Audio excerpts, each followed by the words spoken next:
예, 오늘 함께 보실 말씀은 에스겔서 11장을 좀 마무리하도록 하겠습니다. 11장 22절에서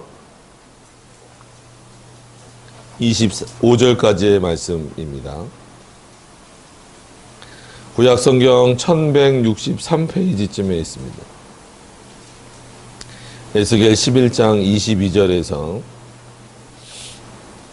25절입니다. 제가 봉독해 드리겠습니다.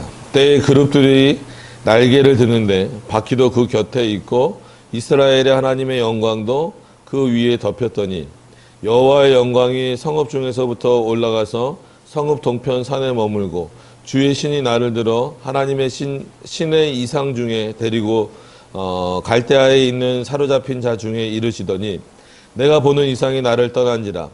내가 사로잡힌 자들에게 여호와께서 내게 보이신 모든 일을 고하니라. 아멘.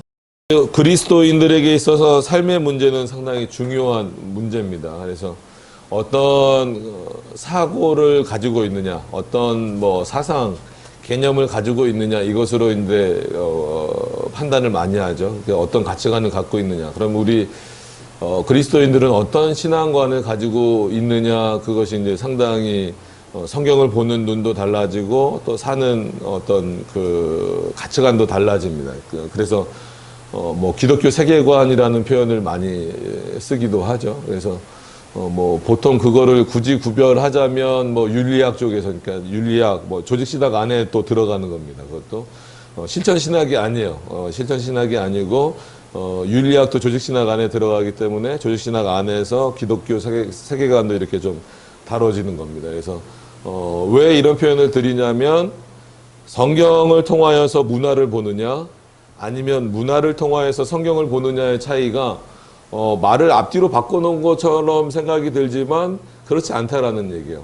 정말 그 기준점이 다른 거예요. 그러니까 성경을 통해서 문화를 보는 세계관을 우리가 보통 기독교 세계관이라고 불러야 되고 그런 가치관을 가져야 되는 거예요. 근데 거꾸로 요즘에는 기독교 세계관이다라고 말하면서도, 그러니까 표현은 그렇게 쓰지만 문화를 가지고 성경을 보고 또 문화를 가지고 어떤 그 교회나 이런 것들을 시대적으로 판단하려는 어떤 그런 것도 이제 기독교 세계관이라는 것 안에 다 들어와 있기 때문에 어떤 사고를 가지고 있느냐가 그만큼 중요하다라고 말씀을 드리는 겁니다. 그러니까 오늘 말씀을 시작하기 전에 이런 내용을, 이런 말씀을 미리 드리는 이유도 우리가 11장을 쭉 지내오면, 이렇게 봐오면서 우리가 함께 나눴던 내용들이 그겁니다. 하나님께서 이스라엘 백성들에게 약속하신 게 있어요. 그러니까 이스라엘 백성들은 어떻게 보면 그 약속을 붙잡고 사는 게 있어요. 그러니까는 어떨 때는 하나님을 막 떠나 살기도 하고 우상을 섬기기도 하고 자기네 삶이 정말 하나님 보시기에 어떨지 생각하지도 않고, 그러니까는 이거보다 더 심각한 거예요. 그러니까는 이게 하나님 앞에 내가 이렇게 해도 되나? 차라리 그거는 어떤 면에서는 믿음이 어느 정도 있는 거예요. 근데 그 정도도 생각을 안 하고 그냥 사는 거예요. 하나님이 어떻게 생각하실까? 이게 하나님의 말씀에 맞는 것일까? 이런 생각조차도 하지 않으면서 그냥 살기 때문에 오늘 에스겔서도 보면 패역했다, 나를 떠났다, 그렇기 때문에 하나님이 내가 성전을 거꾸로 떠나겠다 이런 표현까지 쓰시는 거예요. 그럼에도 불구하고 육신적인 이스라엘, 이 당시 에스겔은 배경이 그럴 수밖에 없으니까 육신적인 이스라엘은 어떤 사상을 가지고 있었냐면 하나님은 늘 우리를 도우시는 분. 더 나아가서 그게 교만의 형태로 나타나는 게 하나님은 우리가 어떠하든지 상관없이 그냥 우리를 도우셔야만 되는 분. 왜냐하면 아브라함과도 그렇고 여러 그 믿음의 조상들하고 그렇게 약속하셨으니까. 그러니까 마치 하나님은 우리를 도우셔야 되고 하나님은 늘 성전에서 우리의 제사죠. 구약으로 말하면 제사지만 지금은 예배입니다. 근데 그 단어의 뜻을 살펴보면 구약은 제사, 신약은 예배 이렇게 나눠지지 않아요. 그 제사에도 예배의 의미가 담겨져 있습니다.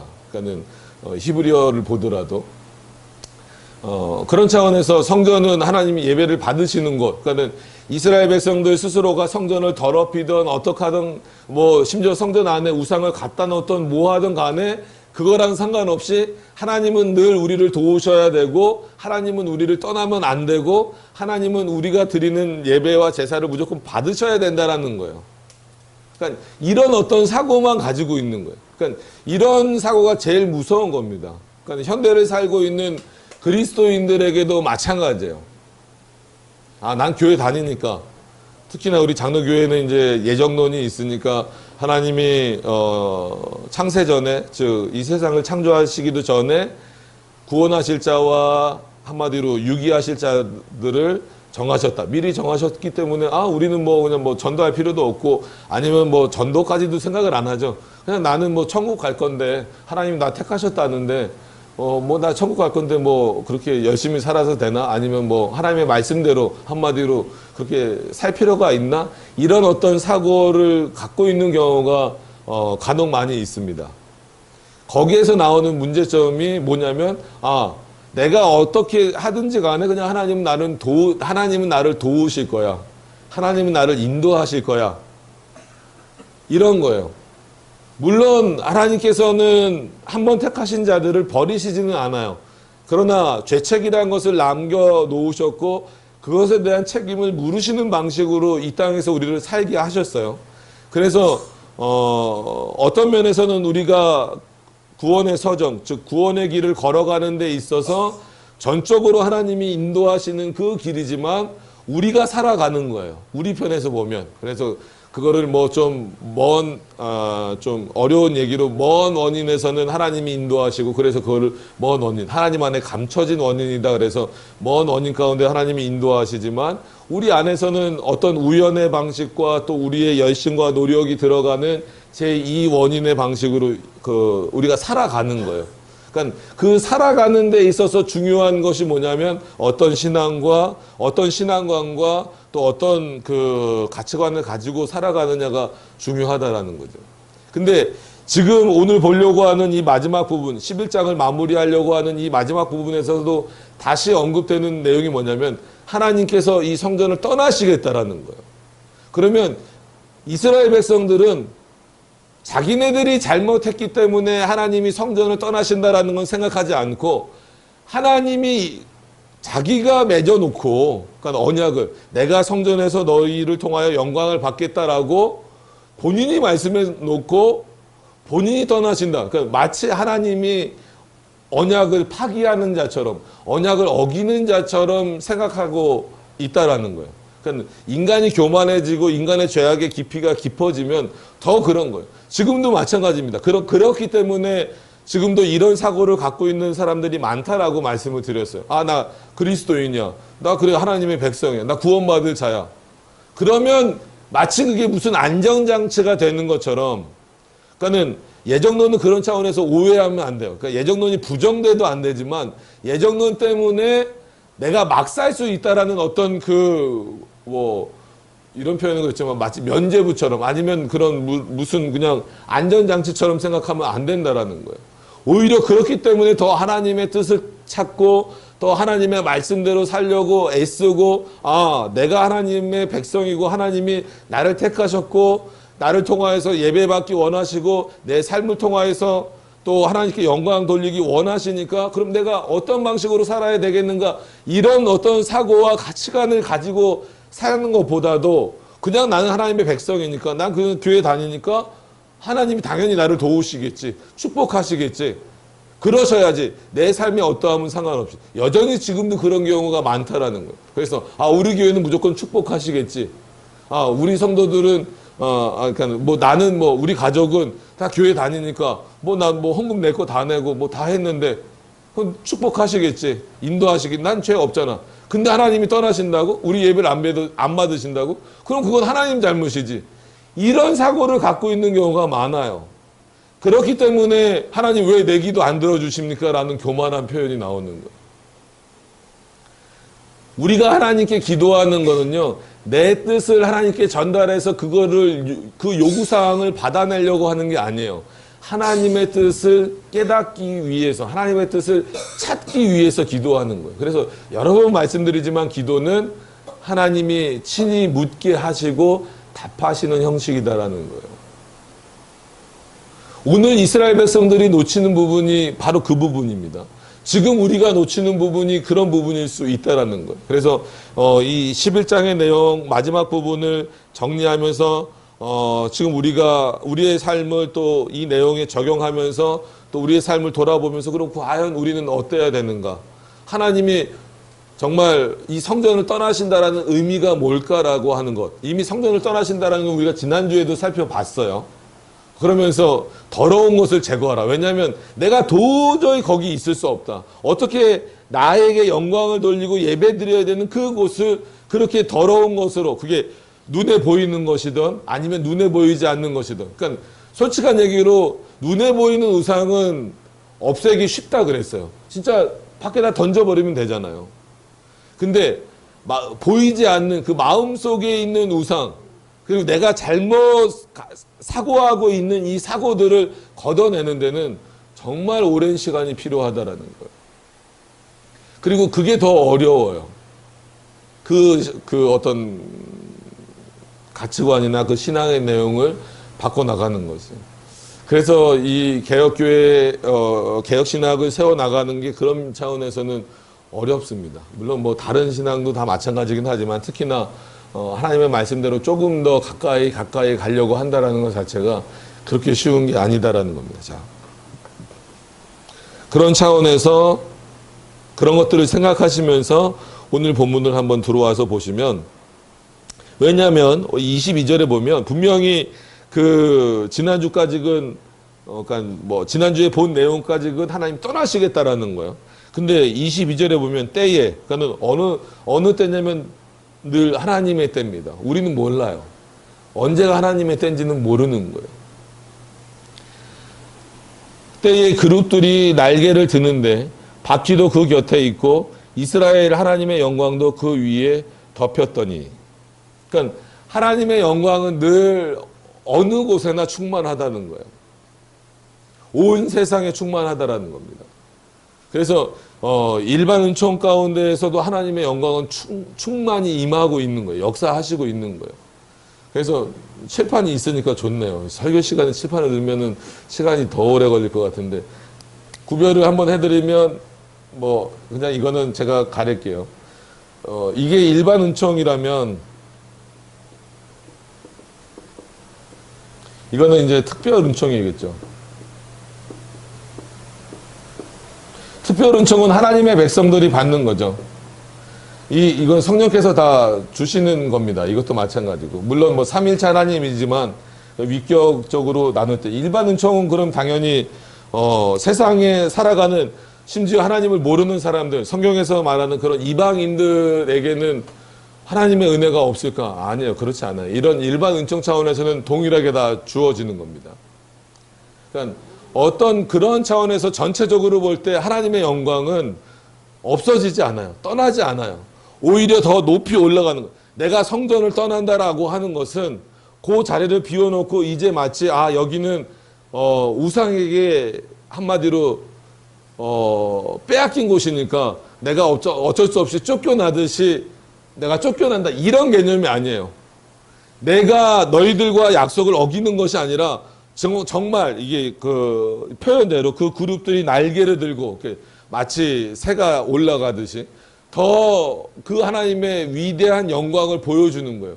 단지 성전에만 갇혀 있는 그런 하나님이 아니다라는 것을 보여주시는 거예요. 내가 너희들이 보이는 그리고 너희들이 나를 섬겼던 그 보이는 성전에만 갇혀 있는 존재가 아니라, 나는 어떤 존재냐면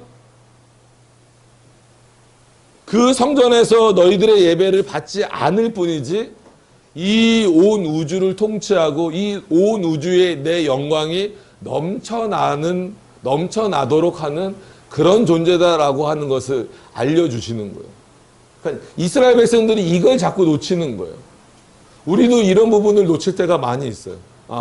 하나님은 성전에만 계시지, 하나님은 교회에만 계시지. 아닙니다. 하나님은 어느 곳에나, 반대로 말하면 하나님은 안 계신 곳이 없다라는 거예요. 그러니까 이스라엘 백성들은 어떻게 보면 하나님으로부터 하나님에 대해서 오해를 하는 거죠. 성전을 떠나신다? 그럼 하나님이 먼저 약속을 어기시고, 그럼 우리를 안 도우신다? 그러면 우리는 버림받은 건가? 그 하나님이 이 정도 잘못했다고 우리를 버리시나?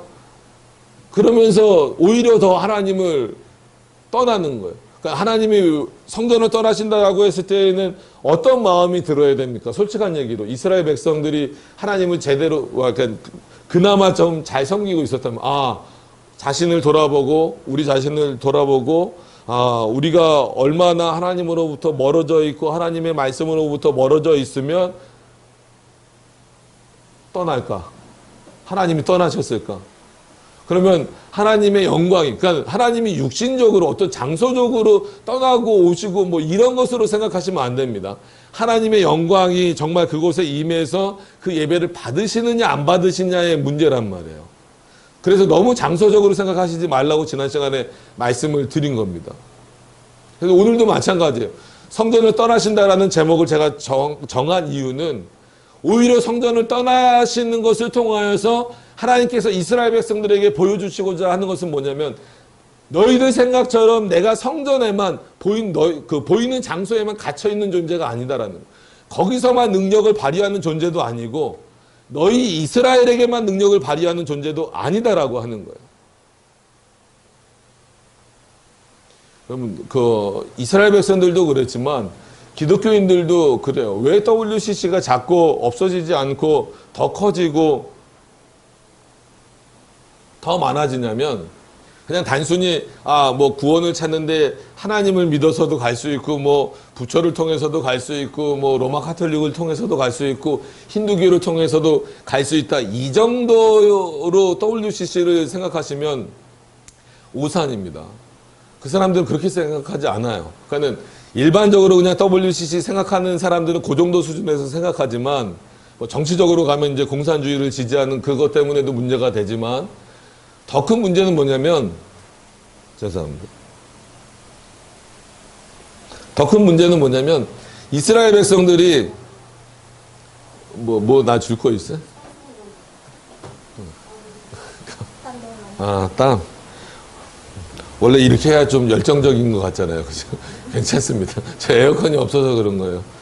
앞에가, 제가, 어차피 이걸 주셨으니까, 이런 게 이제 오해죠. 제가 땀이 많잖아요. 그러면 살 빼 그러니까 제일 억울한 거예요. 제가 보여드릴 수도 있어요. 성도님들한테. 제가 진짜로 신검 볼 때 52kg, 53kg였거든요. 저는 그때도 땀이 엄청 많았어요. 그러니까 억울한 거예요. 저는 원래 땀이 많았는데 사람들이 볼 때마다 그러니까 살 빼라고. 저는 만약에 지금 살을 빼도 땀이 많을 거예요. 그러니까는 이게 뭐 어떻게 닦을 수가 없네요. 여기 오는구나. 죄송합니다. 이거 화면 주셨으니까 그냥 땄는데 괜찮아요. 이게 또 이래야 뭔가 이렇게 또 열정적으로. 그러니까 사람은 또 그래요.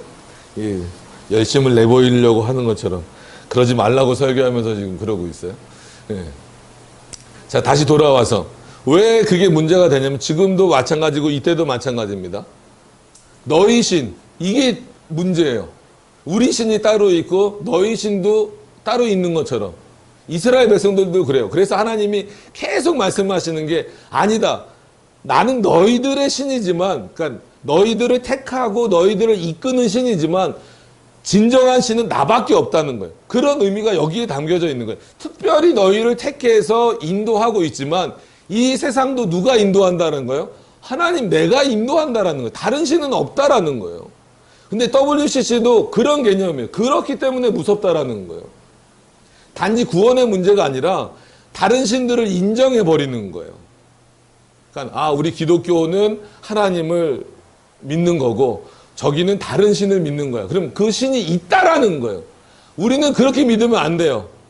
그러니까 그 종교 생활을 하는 사람들에 대해서 뭐 비난하거나 비판할 이유는 없지만, 그럼에도 불구하고 기독교가 가지고 있는 배타성은 뭐냐면, 신은 누구밖에 없다? 하나님밖에 없다라는 거예요. 저 사람들이 아무리 뭐 부처 앞에 가서 뭐 절을 하든 뭐를 하든 간에 그 사람들도 누구에 의해서 인도함 받고 있는 거예요? 살아가고 있는 거예요? 하나님의 뜻에 따라서 살아가는 거예요. 그거를 그 사람들은 은혜로 여기지도 않고 하나님도 그거를 은혜라고 말씀하시지도 않지만 어디에 들어가는 거예요? 여기 일반 은총에 들어가는 거예요. 근데 마치 우리 그리스도인들도 특별 은총 가운데 살고 있음에도 불구하고 일반 은총 가운데 살고 있는 것처럼 하나님을 생각하고 하나님을 잊어버리고 있다면 아무리 이곳에 모여서 지금으로 말하면 교회라는 이런 어떤 장소에 모여서 예배를 드린다라고 한들 하나님이 받으시겠냐는 거예요. 아니라는. 하나님이 받으시는 예배는 물론 우리 웨스트민스터 예배 모범처럼 그런 형식으로 드려야죠. 그럼에도 불구하고 그 신앙의 내용이 얼마나 하나님이 그 기뻐하시는 내용으로 우리를 채우고 있느냐가 중요한 겁니다.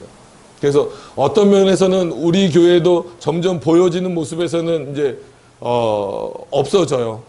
다 이제 없습니다. 뭐 여기 십자가 대신에 칠판 달아놨잖아요. 이것도 뭐 나올지 모르겠지만 여기 밑에 십자가도 다 띄워버릴 거예요. 뭐 철탑 어저께 태풍 때문에 교회 많이들 넘어졌대요. 그 피해가 상당할 거예요. 이게 교회 뭐 이렇게 십자가 세우지도 않아요.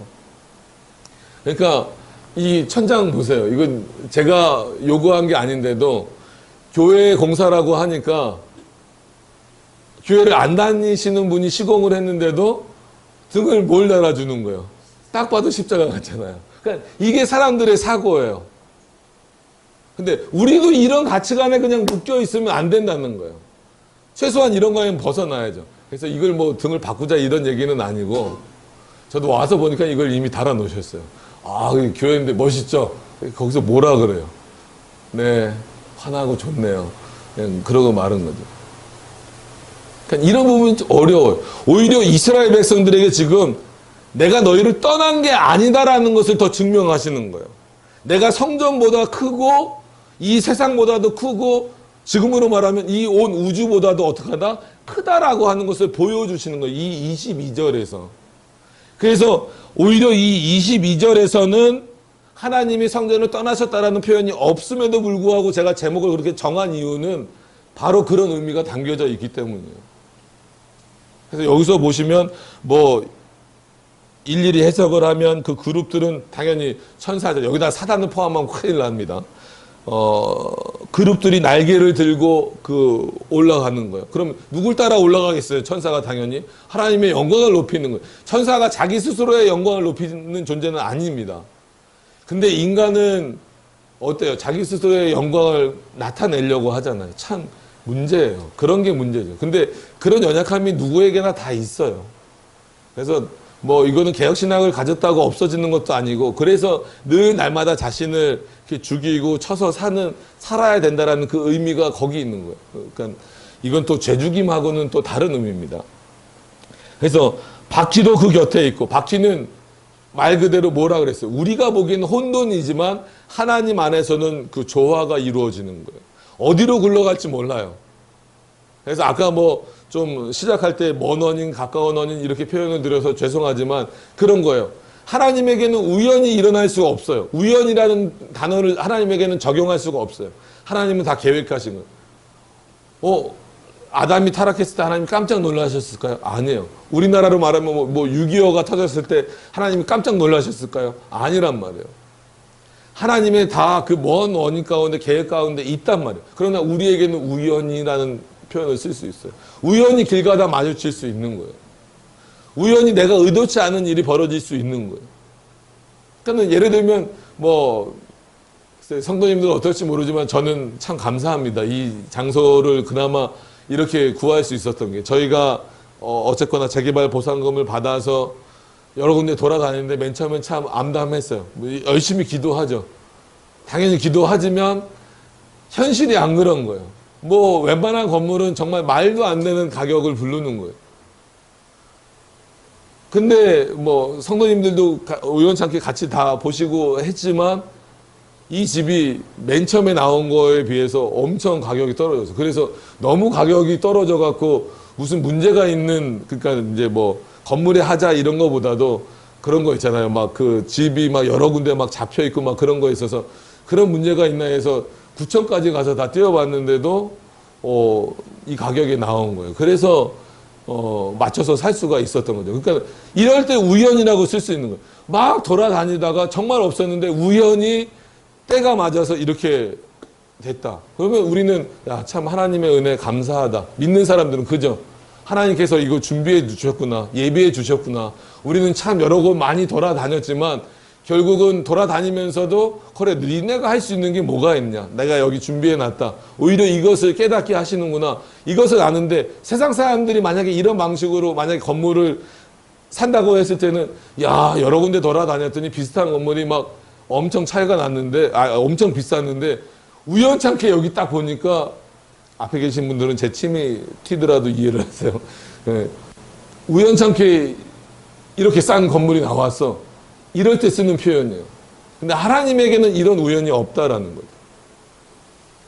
근데 그런 하나님 앞에 어떻게 더러운 것을 드리면서 올바르지 않은 것들을 행하면서 그래서 우리가 고린도전서도 같이 보잖아요. 그래서 음행을 행하는 것을 봐주는 것 그것에 대해서 바울이 아주 질책하는 어떤 그런 모습 분노하고 진노하는 뭐 그런 모습을 화를 내는 모습을 또 우리가 5장을 통해서 봤잖아요. 그런 모습들을 보면서 우리의 삶이 어때야 되는가 하나님의 백성답게 사는 즉 어떻게 보면 특별 은총 가운데 살고 있는 그런 사람들답게 하나님의 백성답게 과연 나는 살아가고 있는가를 늘 확인해야 되는 거예요. 그러니까 이 당시 이스라엘 백성들이 그런 부분을 놓치는 거죠. 그러니까 좀 어려울 때 더 그래요. 포로 생활을 하고 있잖아요. 하나님 정말 하나님이 크신 분이라면 그리고 우리를 도우시는 분이라면 우리 왜 포로 생활을 해야 됩니까? 근데 포로 생활을 하게 된 원인이 늘 어디 있어요? 자기 자신들이 잘못했기 때문인 거예요. 그러니까 자기 잘못을 깨닫고 주님 앞에 온전히 회개하는 모습으로 돌아오지 못하고 원망만 하는 거예요. 그래서 하나님이 에스겔에게 보여주시는 이유는 뭐예요? 더 큰 하나님. 어떻게 보면 성전에서만 계신 그 하나님이 아니라 더 큰 하나님을 보여줌으로 인하여서 언약을 깨버리신 것이 아니라 오히려 그 언약을 더 풍성하게 지키실 수 있는 분으로서 하나님을 알리시는 거예요. 이런 부분들을 여러분들이 잘 이해하셨으면 좋겠습니다. 그래서 더 보시면 바퀴도 그 곁에 있고 이스라엘의 하나님의 영광도 그 위에 덮였더라. 이 덮였다라는 것은 마치 창세기를 이해하시면 될 거예요. 온 우주가 이렇게 뭐 우주라는 표현이 없지만 하나님의 영광으로 그 수면 위에 하나님의 신이 운행하신다, 덮였다 이런 표현으로 온 세상이 하나님의 영광으로 충만하다라는 거예요. 생각해 보세요. 하나님의 영광으로 온 세상이 충만한데 내가 누구의 예배는 안 받겠다? 누구의 제사는 안 받겠다? 너희들의 제사는 안 받겠다는 거예요. 왜? 너희가 그 성전을 더럽혔으니까. 그럼 하나님이 떠나셨다라는 의미가 뭘까요? 실제로 고기가 빈 공간이 된 게 아니에요. 예를 들면 칠판 있으니까 좋네요. 오후에도 칠판 쓰면서 설교할 때 쓴다고 뭐라 그러실래나? 마치 이게 그냥 지구라고, 물론 우주를 하나님이 통치하시지만 지구라고 생각해 보면 아니면 이스라엘 지역이라고 생각해 보면 요만 성전이 여기 이렇게 있다고 생각해 보세요. 그러면 하나님이 성전을 떠나셨다라고 해서 여기가 빈 공간이 되는 게 아니라는 거예요. 이런 개념으로 생각하시면 안 돼요. 하나님이 영광이 떠나셨어도 하나님 그 더 큰 것은 뭐냐면 이것을 덮을 만큼 하나님의 영광이 풍성하다. 그럼에도 불구하고 너희들이 더럽혀 버린 그리고 너희들 스스로가 더러워진 상태에서는 내가 이 예배를 받겠다 안 받겠다 안 받겠다라는 거예요. 그래서 장소가 물론 중요하죠. 저도 빨리 에어컨이 됐으면 좋겠어요. 그럼에도 불구하고 장소가 그렇게 중요한 건 아니에요. 그래서 한편으로는 늘 말씀드렸지만 우리나라 교회의 자랑거리가 될 수도 있어요. 그러면서도 한편으로서는 정말 그 교회들이 온전히 세워져야 되지 않겠는가라는 생각을 늘 갖는 거예요. 말씀드렸지만 아직도 그래요. 왜냐하면 우리나라 교회도 점점 교인 수가 줄어들지만 유럽이나 미국이나 이런 데는 더 많이 빠져나가잖아요. 그러니까는 통계상으로 보더라도 미국도 이제 아직 그 기독교율은 57%인데 이거는 이제 전체를 따진 거고 젊은 층 40대 이하는 40몇 %로 확 줄어요. 20대 이하는 10몇 %입니다. 미국이 지금 기독교화율이. 우리나라만 심각한 게 아니에요. 그래서 세계에서 그 교회 크기로 1위부터 7위까지가 다 우리나라에 있다라는 거예요. 신기하잖아요. 종교개혁을 일으킨 유럽도 아니고, 그 종교의 자유를 찾아서 온 미국도 아니고, 크기로 우리나라에 다 있다라는 거예요. 여러분들 큰 교회, 여의도 승봉교회나 뭐 이런 데 한번 가보세요. 어마어마하게 커요. 여기 인천에 뭐 숭일교회나 조한장로교회나 이런 데 한번 가보세요. 이렇게 차 타고 이렇게 주차장 내려가면 순간 마트 가나 싶은 생각이 들 정도가 있어요. 이렇게 삥삥 마트들이 이렇게 지하 주차장 내려가잖아요. 그렇게 내려가는 거예요. 예전에 뭐 문화개방 하고 그럴 때 보면 막 작은 교회들은 뭐 앞에 막 무대 치우고 뭐 하고 그러는데 그 숭일교회 문화개방 하는 걸 한번 보러 갔었거든요, 예전에. 근데 앞에서 준비하는데 뭐 바쁘질 않아요, 옆에가. 그래서 뭔가 했더니 회전 무대예요. 앞에서 무대가 딱 하나 끝나면 딱 무대가 이렇게 돌아요. 그 다음 순서가 딱 있는 거예요. 그래서 다음 준비하고 얼마나 멋있어요. 그러니까 어떻게 보면 그것도 하나님의 은혜죠. 하나님의 백성들이 많이 모이게 했으니까. 근데 문제는 뭐냐면 그렇게 멋있고 화려한 건물들을 하나님이 기뻐하시는가? 그러니까 이거는 큰 교회를 비판하는 게 아니다라고 여러 번 말씀을 드렸어요. 저는 그렇기 때문에 거꾸로 한국의 교회 크기로 1위부터 7위까지 다 있다라는 것도 중요하지만 그 교회들이 정말 이 하나님의 말씀대로 더러운 것들이 아니고 가증스러운 것들이 아니고 정말 하나님의 말씀으로 가득 채워져 있다면 그게 한국교회의 힘이죠. 그래야 되는 거예요. 거기가 마치 빈 공간처럼 남겨져 있으면 안 되는 거예요. 근데 한국교회에서도 지금 자정 노력이 나오는 얘기가 뭐예요? 하나님의 말씀이 없다라는 거예요. 성경 다 들고 있잖아요, 우리. 유럽이 성경이 없어서 망했습니까? 미국이 성경이 없어서 지금 적이 됩니까? 유럽은 다시 로마 카톨릭으로 회귀하고 있어요. 종교개혁 이제 503년 됐는데. 왜 그런 현상들이 벌어지고 있을까요? 하나님의 영광이 온 세상을 뒤덮는다라는 이 개념 자체, 그게 얼마나 우리에게는 은혜가 되면서 또 한편으로는 그렇기 때문에 하나님 앞에 숨을 곳이 없다라는 차원에서 더 하나님의 말씀대로 살려고 애쓰고 내가 한마디로 죄도 짓지 않으려고 노력하고, 죄를 안 지을 수는 없죠. 우리의 연약함에 따라서 죄를 안 지을 수는 없습니다. 죄를 지을 수밖에 없지만 그것도 최소화하고 정말 하나님의 말씀대로 살려고 애쓰고 노력할 수 있느냐에 대한 문제. 그러니까 이 인식의 차이가 그만큼 큽니다. 그러니까 하나님께서 에스겔에게 이런 환상을 보여주시는 그 의미가 있는 거예요.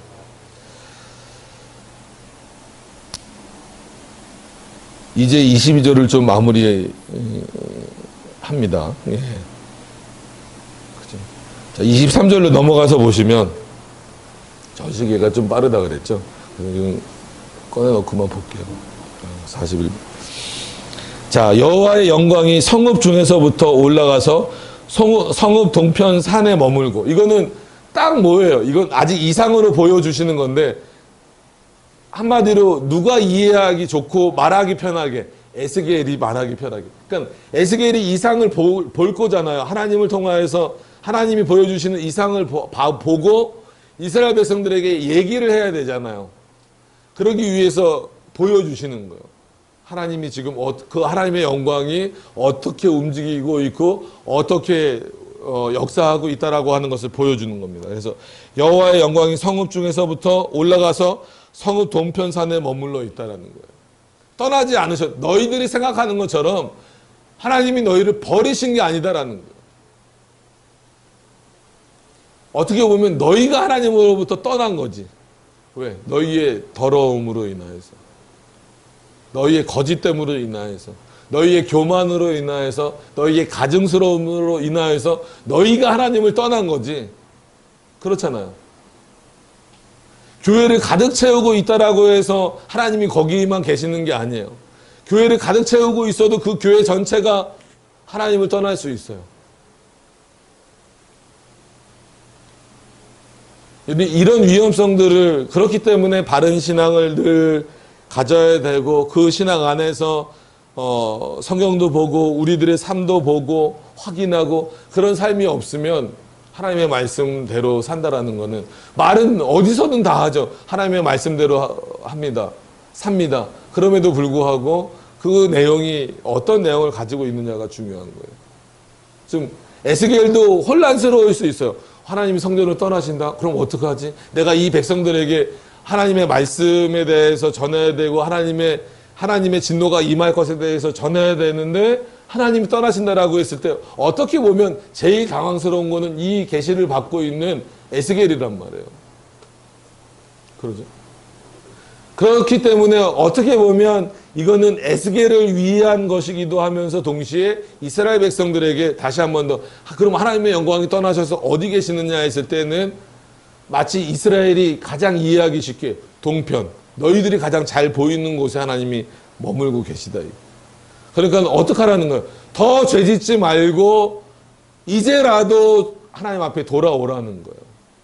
근데 이스라엘 백성들 참 끝까지 안 돌아가죠. 에스겔에서 보면 정말 좀 표현이 그렇지만 징그럽게 안 돌아갑니다. 지금도 어떻게 보면 하나님의 말씀으로 돌아가고 있는 사람들이 얼마나 될까? 이거는 제 자신부터도 늘 생각하는 문제예요. 과연 나는 앞에 서서 하나님의 말씀을 증거할 만한 자격이 되는가? 물론 세상에서 말하는 그런 자격증은 다 땄죠. 그래서 가끔 요즘엔 하도 이렇게 이단들도 많고 잘못된 교회들도 많으니까 아예 이렇게 붙여놔요. 뭐 목사 안수증, 뭐 교단 소속 증명서 이런 거를 교회 입구에다 붙여놓는 경우도 있어요. 그래서 특히나 개척교회들이 많이 그러죠. 우리 교회는 이렇습니다. 그거는 자랑하려고 붙여놓는 게 아니라 왜냐하면 이제 오시는 성도님들이 잘 모르니까 워낙 요즘엔 잘못 들어가면 신천지 교회도 갈 수 있어요. 그러니까 신천지 위장교회 이런 데 막 들어갈 수 있으니까 그렇게 막 붙여놓는 거예요.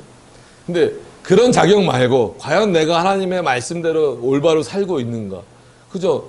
나름 공부를 그래도 오래 했으니까 지식적으로는 여러분들한테 전달할 수 있어요. 근데 정말 내가 이 삶을 살아가면서 하나님이 원하시는 삶을 살아가면서 이 말씀을 증거하고 있는가에 대한 문제는 저 개인적으로 계속 고민하는 문제예요.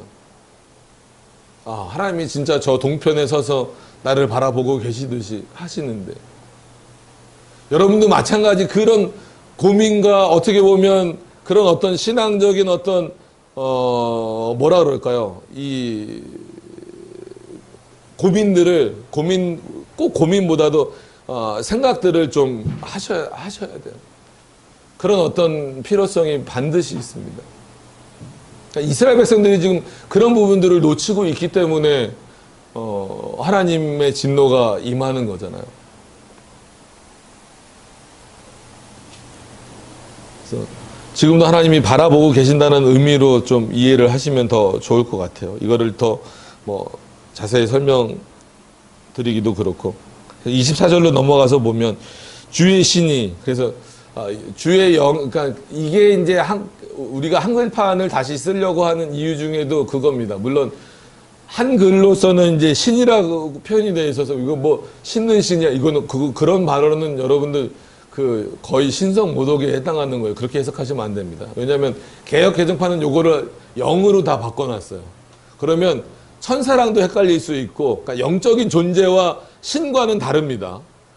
천사는 어떤 존재예요? 천사도 그렇고 기분 나쁘지만 어쨌거나 사단도 그렇고 어떤 존재예요? 영적인 존재입니다. 그래서 신적인 존재라고 부르기도 해요. 근데 이제 혼란스러우니까 그럼 신과 신적인 존재는 뭐가 다른가? 분명히 다르죠. 신은 하나님밖에 안 계신 거고 신적인 존재는 그런 어떤 천사나 사단입니다. 그리고 그 천사나 사단이 한마디로 도구로 사용하는 어떤 그거예요. 그런 어떤 내용들이죠. 그래서 신적인 존재라기보다도 그냥 영적인 존재로 보는 게 좋아요. 근데 주의 영 이렇게 해도 틀린 건 아닙니다. 근데 그렇게만 표현했을 때에는 어떤 의미로 자꾸 가냐면 성령 하나님을 어떤 위격, 그러니까 동일 본질로 생각하기보다도 자꾸 어떤 파워나 뭐 이런 걸로 가요. 뭐 바람처럼 임하신다. 그래서 어저께 바람 많이 불었잖아요. 그럼 어저께는 성령이 뭐 엄청나게 임하신 거네요. 막 지붕 날아가고 막 나무 뿌리 뽑히고. 그렇지 않아요. 그렇게 해석하시면 안 됩니다. 그래서 자랑은 아니고 오늘 아침에 이 부분 찾아봤더니 라틴어에 분명히 뭐라고 나왔냐면 하나님이란 표현을 써요. 스프리투스. 그러니까는 홀리 스프릿 이 정도가 아니라 주의 영 그러면 홀리 스프릿 뭐 그 정도가 아니라 스프리투스 데이라고 써요. 썼어요. 그러니까 데이는 보통 하나님 그러니까 라틴어로 하면 이겁니다. 데이 이겁니다. 그러니까 이건 헬라어로 하면 데오스잖아요. 그러니까 세타라고 읽을 수도 있지만 그 데라고도 발음이 돼요. 세로도 발음이 되고 이게 우리는 세오스 그렇게 읽으면 안 됩니다. 데오스입니다. 그거를 이제 라틴어로 하면은 그 데이예요, 데이. 그러니까 뭐 이거는 이제 뒤에 이제 그 소유격으로 이렇게 붙어서 그런 건데 분명히 보면은 스프리투스 데이라고 표현이 되어 있어요. 그러니까는 성령 하나님이라는 거예요. 그러니까는 어떤 진짜 그 성부가 보낸 그런 영적인 존재, 천사와 같은 영적인 존재가 아니라 성부와 동일한 본질로 존재하시는 성령께서 임하신다라는 성령 하나님. 그래서 일부러 저도 성령 하나님 일부러 자꾸 그렇게 표현을 하는 게 왜냐하면 요즘 사람들이 너무나 성령은 그냥 마치 뭐 내가 부리는 것처럼. 그래서 어떤 목사님들은 막 그러잖아요. 막 내가 설교할 때, 내가 막 기도할 때 성령이 나간다고. 너무 그건 신성 모독을 넘어서서 하나님을 마치 자기 발밑에 두려고 하는 거랑 똑같은 거예요. 그러니까 이게 신학이 없는 거예요. 그게 성경이 없다라는 거예요. 그게 말씀이 없다라는 거예요. 분명히 성경에서는 주의 신이라고 했을 때는 성령 하나님이 임하셨다라는 거예요. 자, 주의 신이 나를 들어. 그러니까는 팔까지 다 젖었어요. 어디까지 젖으면 설교를 그만할까요? 겨드랑이까지. 겨드랑이는 전 땀 잘 안 나요. 웃으라고 했는데 아무도 안 더우셔서 그런가? 너무 심각하게 들으셔서. 자, 그러니까 성령께서 에스겔을 이끌고 나를 들어 했으니까 직접 뭐 이렇게 드는 건 아니에요. 높이 올리셔서 이상이니까. 그러니까 환상처럼 보는 거니까. 들어 하나님의 신의 이상 중에 데리고 갈대아에 있는 사로잡힌 자 중에 데리고 갈대아에 있는 사로잡힌 자 중에 이르시더니 내가 보는 이상이 나를 떠난지라. 갑자기 떠나버렸어요. 그래서 지금 여기서 이스라엘 백성들이 누구에게 잡혀 있는지는 명확하게 나오죠. 갈대아인에게 잡혀 있는 거예요. 근데 우리가 10장도 보고 9장도 봤지만 하나님이 이방인 중에서 어느 민족을 택하신 거예요? 이스라엘을 치시기 위하여서, 그러니까 진노를 내리시기 위하여서, 형벌을 내리기 위하여서 갈대아인을 택하신 거예요. 근데 이 갈대아인이 어떤 그 족속이라고 알려져 있어요? 아주 사륙기계라는 거예요. 그는 뭐 지금도 전쟁을 좋아하는 나라들이 있지만 예전에는 뭐 부족 간에도 싸우고 나라끼리도 싸우기도 하지만 예전엔 전쟁이 더 많았잖아요. 그래서 우리가 국사책 보면은 뭐 조선 시대만 해도 뭐 400몇 차례 전쟁이 있었대죠. 어떻게 살아요? 조선 왕조가 500년인데 조선 시대에만 400번의 전쟁을 했으면 1년에 한 번씩 전쟁한 거 아니에요. 예를 들면 그 고려 시대까지 하면 뭐 1000회가 넘죠. 거의 2000회 가까이 되잖아요. 그 정도로 그때는 진짜 뭐 필요하면 가서 뭐 이렇게 협상을 하는 게 아니라 그냥 내가 세면 무기 들고 가서 하는 거예요. 그러니까 이 갈대아인들은 어떤 게 익숙한 거예요? 협상하고 뭐 이런 거보다 내가 뭐가 필요해? 저기 뭐 좋은 게 있네? 가서 뺏자. 우리 힘 있으니까. 하나님이 그런 한마디로 무지막지한 무식할 수밖에 없죠. 무식하고 사람 죽이는 걸 진짜 개미 하나 죽이는 것처럼. 여러분 개미 하나도 그렇게 쉽게 막 죽이기 힘들잖아요. 여러분 바퀴벌레 나오면 여기서 몇 명이나 제대로 잡으실 수 있어요? 그죠? 없죠. 저희 아들이 군대 가면은 총 쏘면은 막 엄청 다 잘 쏠 줄 알아요. 아니에요. 조준사격 힘들어요. 늘 말씀드리지만 제 친구가 그 96년도에 그 무장공비 어디야 그 강릉으로 들어왔을 때 막 12사단 뭐 22사단 난리 났었어요. 너 총 어떻게 쐈냐? 야, 조준사격 했냐? 근데 조준사격 하라고 했는데 무서워서 이러고 쐈대요. 여러분 조준사격이 그렇게 쉬운 게 아니에요. 사람을 향해서 한 번도 쏴본 적이, 우리나라 군인들 중에 실제로 뭐 이렇게 베트남 전쟁에 예전에 참여하셨던 분들 이런 아니면 해외 파병을 가거나 이런 거 아닌 이상은 표적지에다 놓고 조준이나 해봤지 실제 사람이나 동물을 놓고 쏴본 적이 한 번도 없어요. 그죠? 따끈따끈한 제대한 지 얼마 안 되면, 그죠? 이러면 얘기, 그렇잖아요. 표적지 놓고, 아, 나 잘 맞았나? 이거 보는 거잖아요. 근데 사륙기계라면 사람 죽이는 거를 진짜 마치 뭐 바퀴벌레 하나 잡듯이. 근데 지금은 바퀴벌레도 제대로 못 잡는 그런 상황이잖아요. 그런데 그런 무시무시한 이방인을 들어서 누구를 치시는 거예요? 자신의 백성을 때리시는 거예요. 여러분, 하나님의 진노는요, 이런 차원에서 우리가 쉽게 넘어가면 안 됩니다. 지금도 한국교회에 경고하시는 내용들은, 그래서 뭐, 이건 너무 세대주의 목사님들이 이런 표현을 많이 써서 저는 잘 안 쓰긴 하지만, 그런 차원에서가 아니라, 대한민국 주변에 이렇게 열강들이 많다라고 하는 것은 한국교회에게 보내시는 경고가 크다라는 것만 이해를 하셔야 돼요. 이거를 세대주의적으로 오해하시면 큰일 납니다.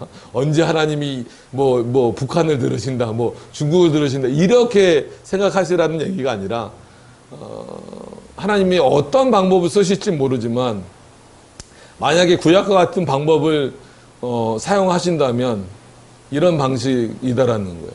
그럼 하나님 갈대아인이 택자도 아니고 구원받을 사람들도 아니잖아요. 그럼에도 불구하고 자신의 백성을 그 갈대아인에게 넘겨주셨다라고 하는 것은 그만큼 이스라엘이 얼마나 하나님 앞에서 그 패역함의 깊이가 깊다라고 하는 것을 여러분 생각하셔야 돼요.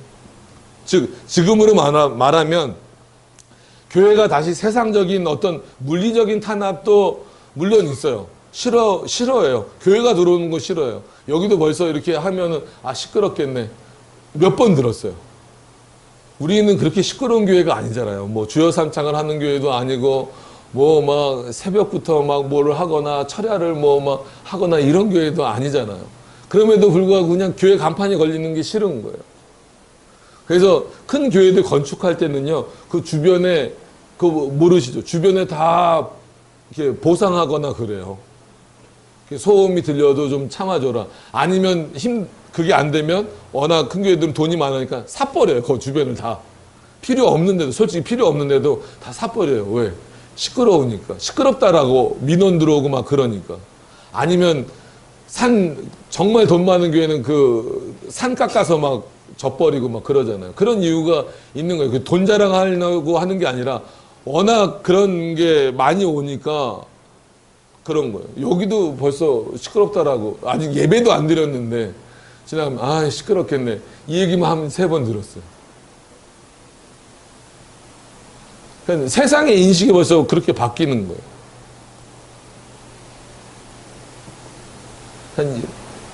어떻게 보면 여러분 이 24절의 이 말씀 갈대아인 사이에 이스라엘 백성들을 두셨다. 지금 우리 상황과 다르지 않아요. 물론 섞여 살죠. 그죠? 섞여 살지만 늘 우리는 언제나 세상 가운데 있어요. 그럼 하나님이 우리를 버리셨느냐? 그렇지 않아요. 여러분들 뜻대로 하나님이 역사하시지 않는다고 하나님이 여러분들을 떠나시거나 버리신 게 아닙니다. 왜 여러분들이 하나님의 뜻대로 살 생각은 안 하세요? 하나님이 왜 내 뜻에 맞춰줘야 된다라고 생각을 합니까? 아니에요, 그것은. 우리가 하나님의 뜻에 맞추는 게 신앙입니다. 왜? 그가 우리를 창조하셨고 그가 우리를 택하신 우리의 노력은 아무것도 없어요. 어떤 노력도 거기에 보탬이 되거나 아니면 방해거리가 될 수가 없다라는 차원입니다. 그리고 나서 오늘 보세요. 24절에 보시면 그 갈대아에 사로잡혀 있는 자 중에 성령께서 에스겔을 데려가셨어요. 이상 중이에요. 데려가셨는데 떠나버렸어요. 다시 현실로 돌아온 거예요, 에스겔이. 그럼 실제로 에스겔을 들어서 옮겨 놓으셨다는 의미가 아니라 다시 한마디로 뭐 현실 세계로 돌아왔다 이거보다도 이상에서, 그러니까 그 이상의 그 상태에서 벗어난 거죠. 그러니까 그거는 잘 몰라요. 왜냐하면 환상 뭐 이런 것은 지금 우리가 뭐 꿈에서 본다 이런 개념하고는 전혀 다릅니다. 그러니까 계시 방식이 이런 거였기 때문에 다시 돌아왔을 때 그것을 보고 에스겔이 깨닫는 거죠. 하나님이 실제로 성전을 떠나셨다라는 그 의미. 그래서 제목이 그거예요. 하나님께서 성전을 떠나신 의미. 하나님께서 성전을 떠나셨다가 아니라 하나님께서 성전을 떠나신 의미가 뭘까를 오늘 찾아보자는 거예요. 그래서 실제 떠나셨느냐? 그래요. 장소적으로는 떠나셨을 수도 있어요. 그러나 그렇다고 이건 빈 공간이 되는 게 아닙니다. 여전히 하나님의 영광 가운데 있는 거예요. 그러나 너희처럼 그렇게 가증스러운 자들의 예배는 안 받으시겠다라는 거죠. 그럼 너희는 어디 가운데 지금 있느냐? 왜 정신 차려야 되냐면 정말 우리를 도우실 자는 하나님뿐이에요. 그걸 믿으신다면 우리는 지금 갈대아인 가운데 있는 거나 마찬가지예요. 그죠? 이 세상 가운데 있잖아요. 아무리 그리스도인들이 우리나라도 많아졌다라고 하더라도 아무리 많아야 인구의 4분의 1이에요. 우리나라 전체 인구의 4분의 1. 그것도 점점 밑으로 내려가면 적잖아요. 아까 유럽 통계하다 유럽은 더 심각해졌어요. 로마 카톨릭화 되는 것도 문제지만 아예 그냥 무종교화되는, 뭐 그것도 무종교도 종교지만 무종교화되는 비율이 지금 거의 40% 50% 막 육박하고, 그럼 믿는 사람들만 뭐 로마 카톨릭까지 다 포함해서 구원이 어떻게 이루어지느냐 했을 때 오직 그러니까 솔라가 오직인데 솔라 피데라 그래서 오직 믿음, 이거 말하는 사람들은요 유럽에서는 정확하게 지금 봤는데 기억이 잘 안 나는데 10%도 채 안 된대요. 그건 그 종교개혁이 일어났고 그랬던 모든 그 지역들이 어떻게 된 거예요? 다 알미니안주의가 돼버린 거예요. 미국도 마찬가지로 그럼 그 50몇 프로 되는 사람들 있다고 그래도 아직은 미국이 살아있네 라고 생각하시면 안 돼요. 그럼 그 사람들에게 구원관을 물어봤을 때 역시나 10몇 프로, 유럽보다 조금 높아요. 10몇 프로. 그러니까 믿음으로 구원받는다라는 것, 예정론까지는 아예 물어보지도 못하고 구원받을 때 인간의 노력이 들어가느냐 아니면 전적으로 하나님의 그 은혜로, 즉 믿음으로 구원받는 것이냐라고, 오직 믿음으로만 구원받는 것이냐, 이 질문만 한 거예요. 요 간단한 질문만 했는데도 아니다, 인간의 노력이 반드시 필요하다라는 게 거의 유럽의 대부분 신앙의 모습이고, 지금 미국도 전체 기독교인은 50%가 넘어가지만 점점 줄어들고, 그 줄어드는 사이에서도 물어보면 젊은 층으로 내려올수록 더 그 구원의 문제에 있어서 아니다, 인간의 노력이 필요하다, 절대적으로 필요하다가 더 이게 프로가 높아져 가고 있는. 그럼 상대적으로 뭐가 약해질 수밖에 없어요? 하나님의 은혜. 그 은혜가 얼마나 큰지, 그 예수 그리스도가 십자가에서 죽으신 그 은혜가 얼마나 큰지. 그래서 칼빈도 오늘 에스겔서를 주석하는데 시작이 그거예요. 그리스도를 모르는 자들이다, 이거. 여러분, 구약에는 그리스도가 안 계시다라고 함부로 표현하면 안 됩니다. 문자적으로 표현이 안 돼 있을 뿐이지. 그래서 물론 헬라어를 보면 히브리어죠. 히브리어를 보면 이거는 영어로 돼 있어요. 그러니까 주의 영으로 돼 있어요. 근데 라틴어 성경에서는 칼빈이 썼고 그 시대에 썼던 라틴어 성경에서는 그래서 신학이 중요하다라는 그런 의도를 갖고 쓰는 거예요. 주의 영, 그래서 이 영보다도 이거는 하나님이란 단어를 써야 된다라고 해서 스프리투스 데이라고 쓰는 거예요. 썼던 겁니다. 라틴어 성경에서. 그러니까 그런 의미들을 여러분들이 기억하신다면 오히려 이런 세상 가운데 마치 던져진 것처럼 생각하지 마세요. 던져진 것처럼 느껴질 수밖에 없어요. 우리들의 삶이. 그러나 하나님의 영광이 덮여져 있다라는 것을 생각한다면 우리가 어떻게 살아야 되는가? 하나님이 성전을 떠나신다라는 의미가 뭔가를 다시 한 번 더 고민해 봐야 된다.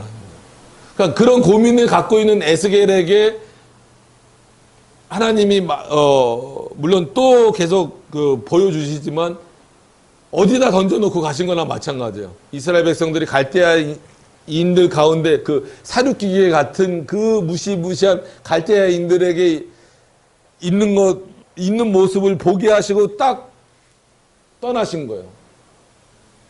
에스겔에게 이제 뭘 하라는 거예요? 가서 말하라 이거. 25절에 보세요. 내가 사로잡힌 자들에게, 그러니까 누구예요? 여기서 사로잡힌 자들은 갈대아인이 아니라 이스라엘 백성들입니다. 그죠? 내가 사로잡힌 자들에게 여호와께서 내게 보이신 모든 일로 고하니라.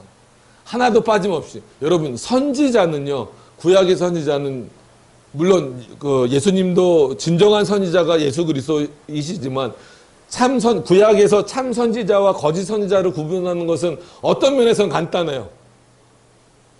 하나님이 보여주시고 하나님이 들려주신 것만 말하는 게 선지자입니다. 자기 생각을 말하면 안 돼요. 거짓 선지자들은 자기 생각대로 말하기 때문에 뭔가를 덧붙이거나 빼는 거예요. 아니면 그냥 자기 생각으로만 말하는 거예요. 에스겔은 뭐 하는 거예요? 자 보세요. 내가 사로잡힌 이스라엘 백성들에게 여호와께서 내게 보이신 모든 일로 고하니라. 내 말이 아니다라는 거예요. 왜냐하면 여러 번 말씀드리지만 에스겔 자신도 지금 어느 상태에 있어요? 포로 상태에 있는 거예요. 그렇기 때문에 주변에서 볼 때는 야 너도 포로면서 네가 우리한테 뭘 얘기를 해? 너가 선지자야? 우리는 예레미야만 선지자로 인정하는데 어떤 이런 분위기란 말이에요. 그럼에도 불구하고 에스겔은 나는 하나님이 나에게 보여주신 것만 말한다. 이 시대도 어떤 면에서는 하나님의 말씀이 좀 그렇게 전해져야 돼요. 그래서 개혁교회 설교가 좀 딱딱할 수밖에 없고 조금은 지루할 수밖에 없는 게 다른 얘기 할 시간이 없어요.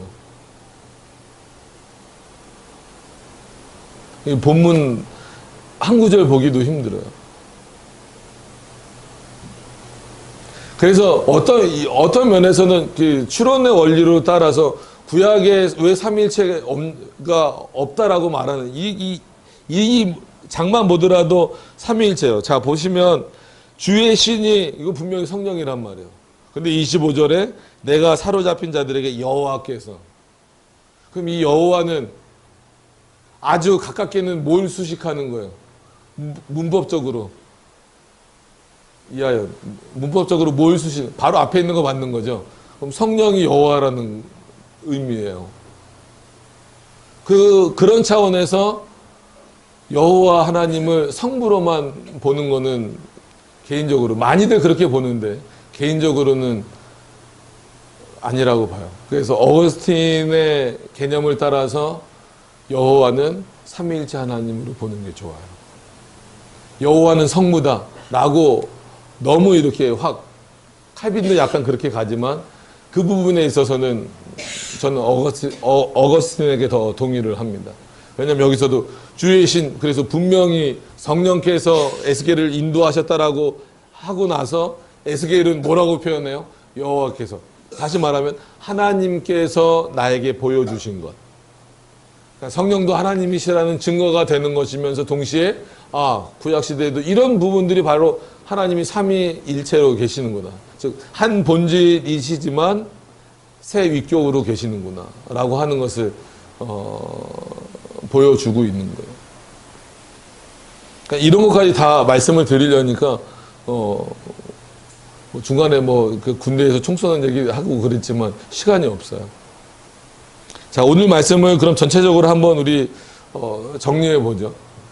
하나님이 성전을 떠나신다라는 의미가 뭘까요? 물론 분명히 장소적인 것도 있어요.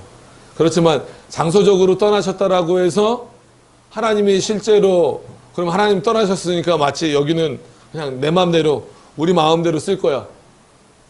유럽의 교회처럼 뭐 그래서 유럽의 아주 멋있는 교회들이 뭐 나이트로 팔리고 뭐 호텔로 팔리고 막 이런 거 많이 보잖아요. 그래서 그거 안타까워 하잖아요. 그런 걸 보고 안타까워. 저도 안타까워요. 그런 것을 보고 안타까워 해야 되면서 동시에 그러면 왜 그렇게밖에 될 수 없었을까? 그럼 영국이 어떤 곳이에요? 웨스트민스터 신앙고백서가 나온 곳이잖아요. 프랑스가 어떤 곳이에요? 칼빈이 나온 곳이잖아요. 독일이 어떤 곳이에요? 루터가 나온 곳이잖아요. 스위스가 어떤 곳이에요? 특히나 제네바가 어떤 곳이에요? 제네바 하면 시편성만 생각하시는데 어떤 곳이에요? 정말 그 종교개혁의 내용이 실천적으로 이루어졌던 지역이잖아요. 근데 지금 그곳이 어때요? 가장 타락하고 있잖아요. 단순히 성도가 없어서 그 큰 교회를 유지하지 못해서 무슨 나이트에 팔리고 호텔에 팔리고 이런 차원으로만 생각하시면 안 돼요. 그게 하나님이 떠나셨다는, 사람이 떠난 게 아니라, 그렇죠. 결국은 사람이 하나님을 떠난 결과지만 하나님이 떠나신 거예요. 하나님이 그걸 어디서 보시는 거예요? 저 동편 위에서 여전히 영광스러우신 그 하나님이 바라보시는 거예요. 그건 뭐예요? 그들에게는 형벌이에요. 자신들은 그거를 형벌로 느끼지 못하고 살아가고 있을지 몰라도 그들은 지금 형벌 가운데 있는 거예요. 형벌은 꼭 진짜 누가 와서 이렇게 뭐 뺨을 때리든 한 대 때리든 뭐가 없어져야만, 물리적으로 뭔가 일어나야만 형벌이 시작되는 건 아닙니다.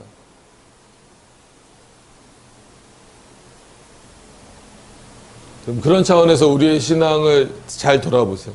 그래서 늘 말씀드리지만 한국교회도 어떤 면에서는 일정 부분 경고의, 이 에스겔과 같은 경고의 하나님의 말씀이 지금도 선포되면서 동시에 하나님의 형벌이 이미 나타나고 있구나. 그게 대표적으로 동성애라든지 차별금지법이라든지 아니면 이건 우파 좌파를 떠나서 어떤 공산주의, 사회주의 이런 어떤 체계로 가는 그런 부분들. 왜냐하면 공산주의에서는 아예 뭐라 그래요? 종교를 마약이라고 그러잖아요. 이런 문화로 가는 것. 그래서 이 세계관이 중요하다라는 거예요. 성경을 기준으로 해서 세상을 보는 세계관을 가질 것이냐, 세상을 기준으로 해서 성경을 보는 세계관을 가질 것이냐. 이거는 기독교 세계관이라는 표현으로 똑같이 쓸 수 있어도 전혀 다르다라는 거예요. 오늘 이스라엘 백성들은 그게 잘못됐던 거예요. 그렇기 때문에 하나님이 성전을 떠나셨다라는 것만 마치 하나님의 언약을 어기셨다라는 것으로 해서 자기네들의 그 책임을 하나님께 마치 전가시키려고 하는, 우리에게는 그런 모습이 없었는가를 여러분들이 한번 확인해 보셔야 돼요. 지금 에스겔이 이 말을 전하는 이유는 뭐예요? 물론 하나님의 형벌이 너희들에게 임할 것이다라는 경고의 내용이면서 동시에 그렇기 때문에 아직 하나님의 영광이 떠나지 않았을, 아직이 아니라 영원토록 그 영광은 떠나지 않으니까 돌아와라. 갈대아인을 두려워하지 말고, 왜냐하면 갈대아인을 누가 보낸 거예요? 하나님이 보내신 거잖아요. 갈대아인을 두려워하지 말고 그를 보내신 하나님을 더 두려워할 수 있는, 어떻게 보면 그런 성도가 돼야 돼요. 그런 차원에서 여러 번 말씀드렸지만 세상을 두려워하지 마세요. 이 세상도 누구의 주권 아래에 있어요? 하나님의 주권 아래에 있어요. 그러면 그 주권 아래 이 세상을 두신 하나님을 두려워하실 수 있어야 돼요. 하나님을 경외하고 의지할 수 있어야 돼요. 그게 참된 그리스도인의 삶입니다. 몸된 우리가 성전이라 그러잖아요. 오늘 새롭게 예배드리는 이 장소도 물론 성전이지만 여러분들, 우리 개인도 다 성전이에요. 여러분들에게서 하나님이 떠나시지 않도록 하실 수 있기를 바랍니다. 정말 하나님의 말씀대로 사시길 바랍니다. 그래서 교회론을 정리하는 책들을 보면, 여러분 교회라는 단어 영어로는 뭐예요? 그냥 처치잖아요. 그 다음에 아니면 헬라어로 많이 아시니까 헬라어로 이거는 많이 아시더라고요. 교회 뭐라고 불러요? 에클레시아잖아요. 근데 에클레시아의 원래 뜻은 시장 용어예요. 알고 계신 분들은 아실 텐데 시장 용어예요. 그럼 시장에서 누구 이렇게 부르다라는 의미예요. 그게 교회라는 의미로 사용되는 거예요. 그래서 그 교회론을 정리할 때 보면 독일어로 하면 뭐 키르케 뭐 이런 단어로 써요. 그래서 이런 단어로 정리될 수 없다. 교회는 어떻게 그걸로 정의를 내릴 수가 있겠어요? 그런 차원에서 물론 우리 반석둘립교회도 하나님이 떠나시지 않도록 하기 위하여서 더 애쓰는, 물론 뭐 하나님이 떠나시지 않겠죠. 그리고 여러분들 개인적인 삶에서도 여러분들이 떠난 어떤 의미에서 보면 하나님이 떠나신다라는 의미는 여러분들이 하나님을 떠나는 거예요. 그런 일이 발생하지 않도록 늘 여러분들 스스로를 돌아보셔서 오늘 이 에스겔의 표현처럼 하나님이 보여주신 것만 말하고 전할 수 있는 그런 교회, 또 여러분들의 삶이 또 되실 수 있기를 바랍니다. 우리 기도하도록 하겠습니다.